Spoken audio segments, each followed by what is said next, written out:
Assalamualaikum warahmatullahi wabarakatuh. Salam dan bahagia. Video kali ini berisikan tentang percakapan coaching dengan Alur Tirta di ruang kolaborasi pada modul 2.3. Pendekatan komunikasi dengan proses coaching merupakan sebuah dialog antara seorang coach dan coachee yang terjadi secara emansipatif dalam sebuah ruang perjumpaan yang penuh kasih dan persaudaraan. Pada prinsip coaching terdapat 3 elemen penting, yaitu kemitraan, proses kreatif, dan memaksimalkan potensi. Sedangkan kompetensi inti coaching antara lain kehadiran penuh, mendengarkan aktif, dan mengajukan pertanyaan berbobot. Sementara percakapan dengan Alur Tirta harus memuat 1. Tujuan, 2. Identifikasi, 3. Rencana, dan yang keempat tanggung jawab.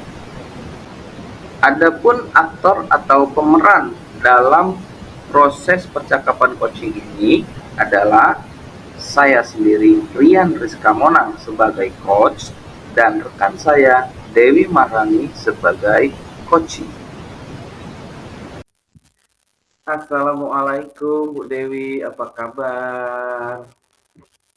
Waalaikumsalam, Pak. Alhamdulillah sehat. Bapak sendiri gimana kabarnya? Alhamdulillah sehat Bu. Semoga kita selalu sehat ya Bu, karena emang kesehatan itu yang paling utama. Kita ngobrol-ngobrol dulu lah ya, bentar aja, nggak lama-lama kok. Apa nih kira-kira yang mau diobrolin sama Bu Dewi? Hmm, apa ya? Sebenarnya gini loh, Pak. Akhir-akhir ini saya lagi males banget buat masuk di kelas 7A.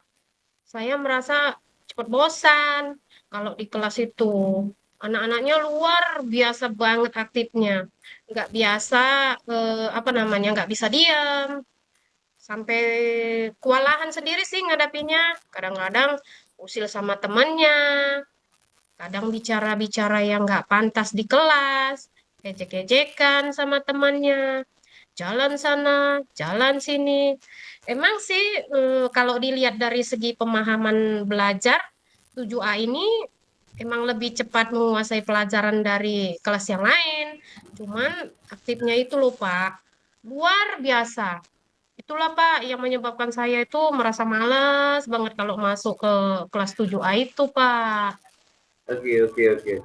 Jadi sekarang kita mau ngobrolin tentang ibu inilah ya, yang akhir-akhir ini ngerasa malas dan ngerasa kewalahan gitu ya kalau masuk kelas 7A yang murid-muridnya luar biasa tadi aktifnya ya. Iya Pak, sekarang ini itulah yang menjadi beban di pikiran saya Pak. Iya, iya, iya Bu. Sangat aktif banget murid-murid di 7A ini ya. Agak sedikit berbeda sama kelas-kelas yang lain gitu ya Bu ya. Iya Pak, malas banget kalau udah jadwal masuk kelas gitu Pak. Jadi gini Bu, waktu ngobrol kita ini kan nggak banyak ya kan Bu ya. Apalah yang pengen Ibu dapat dari percakapan kita ini Bu? Hmm, saya tuh pengennya lebih semangat lah Pak kalau masuk di kelas 7A itu. Apalagi yang bisa saya lakukan untuk anak-anak itu biar lebih kondusif kelasnya, waktu belajar. Jadinya saya merasa nggak malas lagi kalau masuk di kelas itu, Pak. Iya, iya, iya.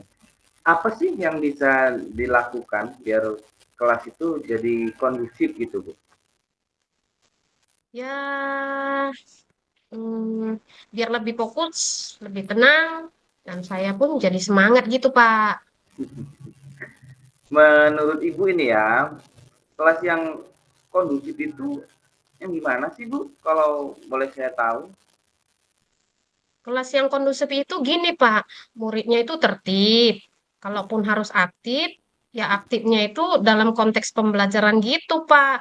Bukan yang jalan sana, jalan sini, ngusili temannya, atau bicara sambil teriak-teriak gitu, Pak.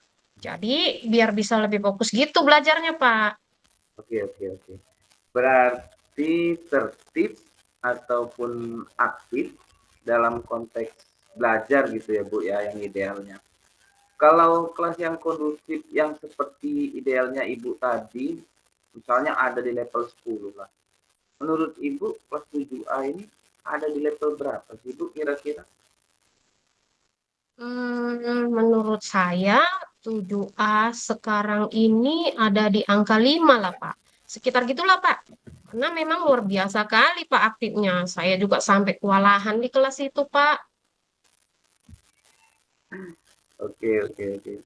Uh, di level 5 ya.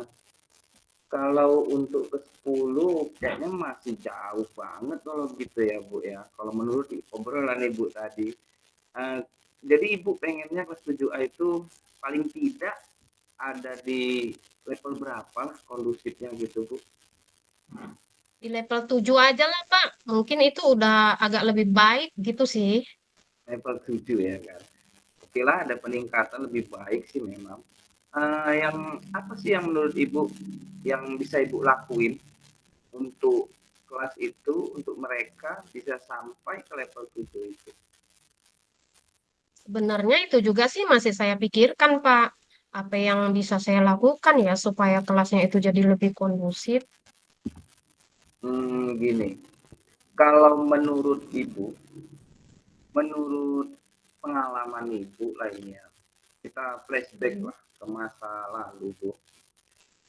Saat Ibu berada pada fase seperti mereka, saat Ibu sedang aktif, sangat aktif sekali, ada nggak yang kira-kira bisa mengalihkan keaktifan Ibu pada saat itu?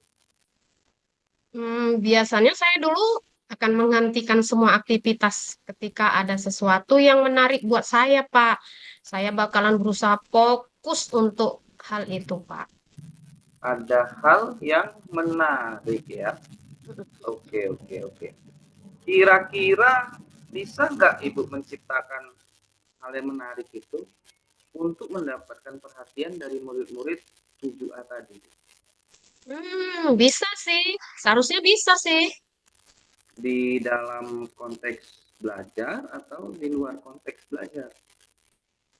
Keduanya bisa sih, Pak, saya lakuin, Pak. Mungkin dua-duanya saya lakuin aja ya, Pak, ya. Biar bisa lihat eh, mana yang lebih efektif gitu, Pak. Kalau gitu, apa tuh Bu kira-kira contoh yang mau Ibu buat? Hmm, Ice breaking bisa, Pak. Game seru-seruan gitu loh sama murid. Baru nanti dari game itu saya masukkan pembelajaran materi yang hari itu. Murid-murid yang aktif itu pun akan senang kalau main game ini, Pak. Bisa juga saya buat gaya belajar yang mungkin cocok dengan keaktifan mereka, Pak. Ice breaking dan juga game ya kan Bu ya. Bagus itu Bu, bagus, bagus sekali.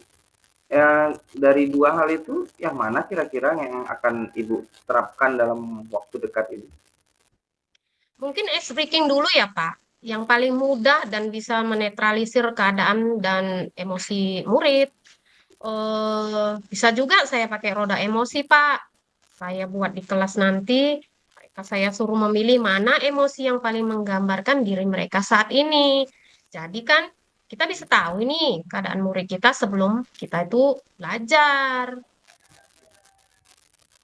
Oke, baiklah Bu Dem. Kita kan nih uh, mau melakukan dua hal itu ya, atau pakai roda emosi juga itu ya. Iya, Kapan itu kira-kira mau Ibu lakukan? secepatnya deh, Pak. Besok saya udah masuk di kelas 7A nih. Saya mau langsung terapkan roda emosi dan ice breaking untuk mereka, Pak. Oke Bu Dew, kalau gitu Ibu mau menerapkan itu ya. Dalam penerapan itu mau menerapkan roda emosi dan ice breaking. Karena kita sudah di ujung percakapan ya Bu Dew ya. Kira-kira apa sih yang udah Ibu dapatkan dari percakapan ini? Yang saya dapatkan tadi di awal kan saya bingung ini Pak, gimana kalau masuk di 7A. Itu kok males banget ya rasanya. Sekarang saya udah tahu lah Pak apa yang akan saya perbuat di kelas itu. Dan rasanya semangat saya telah malah muncul gitu loh Pak. Setelah percakapan ini, saya jadi nggak sabar kali pengen buat masuk ke 7A untuk menerapkan ice breaking sama roda emosi gitu lah Pak. Oke, oke, oke. Mantap Bu, itu sudah mantap.